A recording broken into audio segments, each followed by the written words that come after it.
I'm Ted Elsner from the Sacramento Historical Fencing Academy, home of the Sacramento Fry Fechter.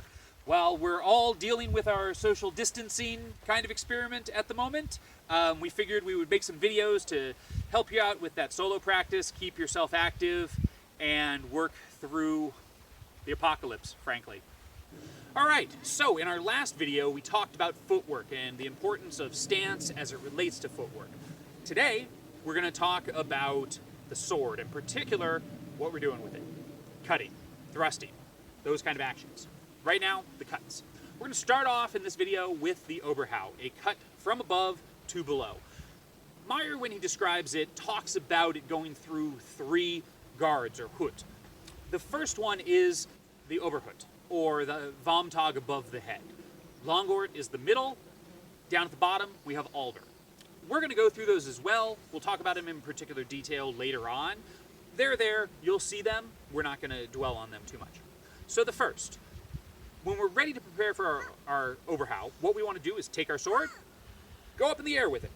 When you go up in the air, you should be above your head. Now, I don't want to be reaching towards the sky, just a nice, comfortable, relaxed position. I can just see the pommel at the top of my vision. I'm looking between my arms. It's situated over my head. Okay? The first thing I'm going to do when I'm going to cut is going to be an action where I start to squeeze my hands. All I want to do with this first action is break inertia. Okay? The sword is at rest. It at most has begun an upwards movement. I want to change that into a forwards movement, and that's going to come from this squeeze into the hands that you can see here.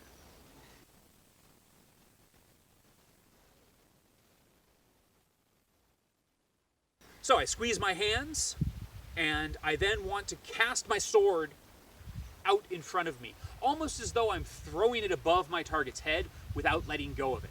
So that squeeze leads to a cast. I go squeeze, cast. It's important that I get that sword out in front of me. It provides protection from my opponent. It's a shield. Shields are best when they're in front of us. It also starts to establish some threat on the target. If they do nothing, it's going to land on their head. Okay? So those first 2 motions are really important. The third and final motion is going to be to let the sword then drop to the ground under control. So I squeeze, I cast, and then I let it fall. Squeeze, cast, fall. Squeeze, cast, fall.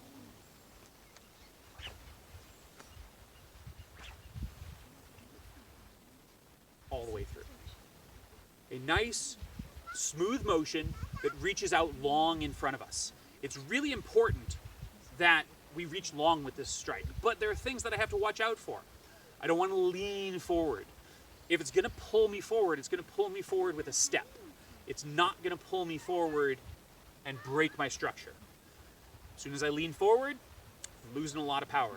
Keep nice and strong. The cut is coming from the body. Okay?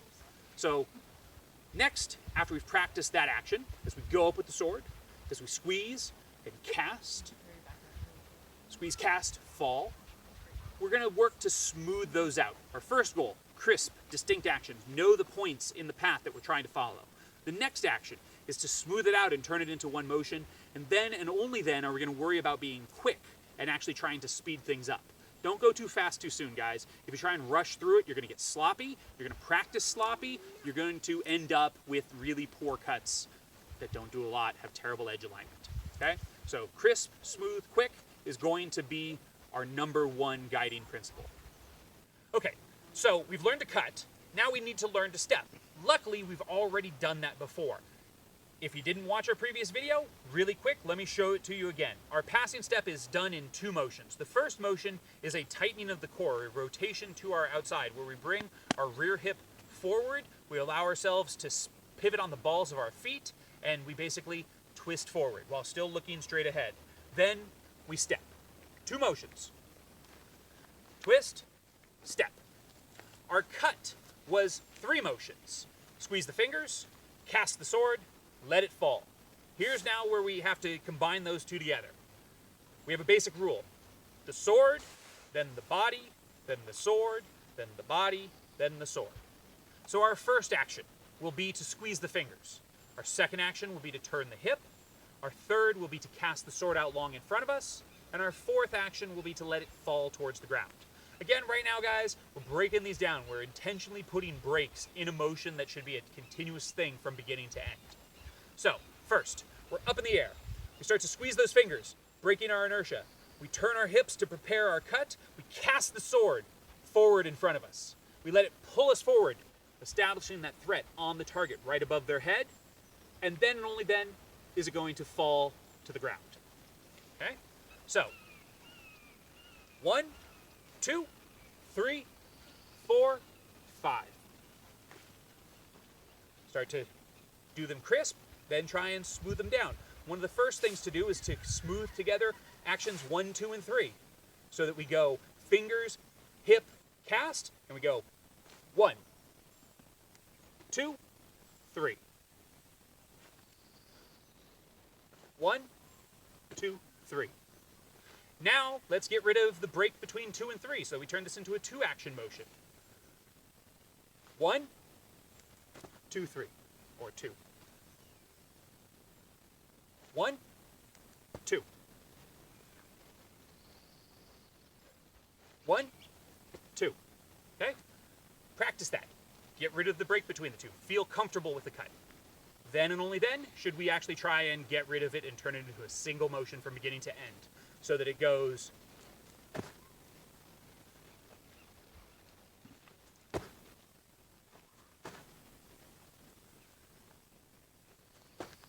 Alright guys, so the Oberhauw is one of the most basic cuts that you're going to find in all of the KDF, right? It happens in numerous ways. We will sometimes use it as an offensive strike, especially later on we're going to see that we're going to use it for what's known as dämpfen, suppressing. When a person attacks at us, we'll use it to basically drive their cut towards the ground, put us in a nice strong position. Look for a future video on that. But hopefully this little insight into the way that we do the cut and how to practice it yourself will assist during this great time of social distancing and isolation for some of us. Thanks.